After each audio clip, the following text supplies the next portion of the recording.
आज ये मौसम अचानक इतना ठंडा कैसे? बहुत ही सर्दी है आज।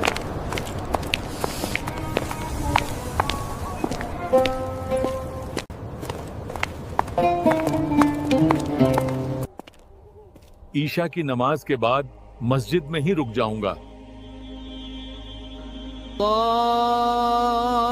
अकबर, अल्लाहु अकबर। सुब्हानल्लाह, अल्हम्दुलिल्लाह, अस्तगफिरुल्लाह, सुब्हानल्लाह, अल्हम्दुलिल्लाह, अस्तगफिरुल्लाह। ओ बाबा, यहाँ से उठो, मुझे मस्जिद बंद करनी है। मत करो, सब ठीक हो जाएगा।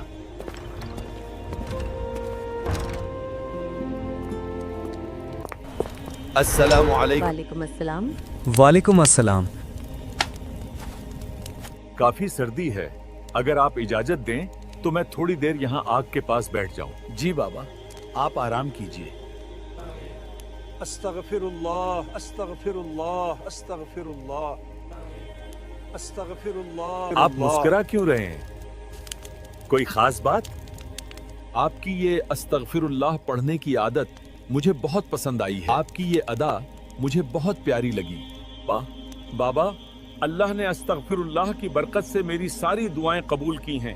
हदीस में आया है कि जो भी इंसान नेक नियत और सच्चाई के साथ इसका जिक्र करता है, उसकी हर दुआ कबूल हो जाती है और उसकी जिंदगी में बरकत आती है। जिसको भी माल और दौलत, औलाद की फरमाबरदारी या किसी भी चीज की जरूरत हो, वो नेक नियत और सच्चाई के साथ इसका जिक्र करे, अल्लाह उसकी दुआ कबूल करे। देखिए, आज दिन तक जो भी दुआ मैंने की है वो अस्तगफिरुल्लाह की बरकत से कबूल हुई है। बस एक दुआ है जो अब तक कबूल कौन सी नहीं दुआ हुई है। यही दुआ है कि मैं इस दौर के बड़े मुहद्दिस और फकीह से मिलूं। मेरी बड़ी तमन्ना है कि उनका दीदार हो जाए। हैं वो शख्स, आप नहीं जानते, वो इमाम अहमद बिन हंबल हैं। तुम तो वाकई मुस्तजाबुद दावत हो। मैं ही हूं इमाम अहमद बिन हंबल।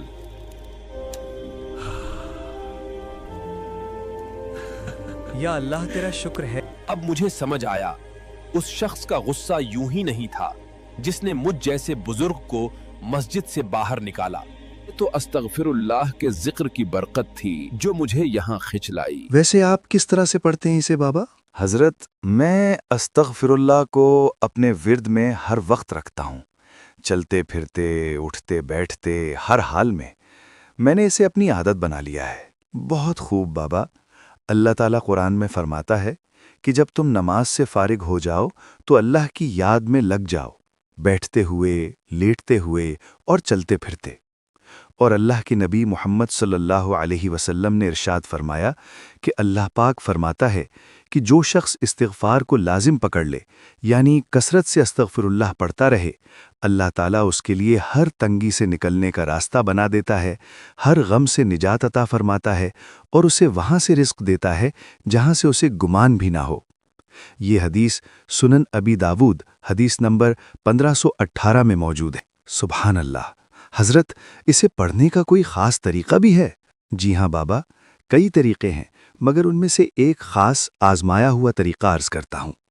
अगर कोई शख्स वुज़ू करे, फिर जनमाज बिछाकर 2 रकात नफिल सलात तौबा की नीयत से अदा करे, फिर 11-11 मरतबा अव्वल व आखिर दुरूद शरीफ पढ़े और दरमियान में 7000 मरतबा अस्तग़फिरुल्लाह पढ़े, तो अल्लाह ताला उसे बेशुमार नेमतों से नवाजेगा, उस पर रिज़्क़ के दरवाजे खोल देगा और उसके लिए ऐसे असबाब पैदा करेगा जहाँ से उसने गुमान भी न किया होगा। और जो मामलात उस पर खुलेंगे कि जो इसको पढ़ेगा वही इसके कमालात को जान सकेगा। इस अमल को 21 दिन, 41 दिन या 90 दिन करें। बस किसी भी साहिब इजाज़त से इजाज़त ज़रूर लें ताकि फ़ायदा जल्द हो और बंदा शैतान के वसवसों में आकर मायूसी और नाकामी का शिकार न हो जाए।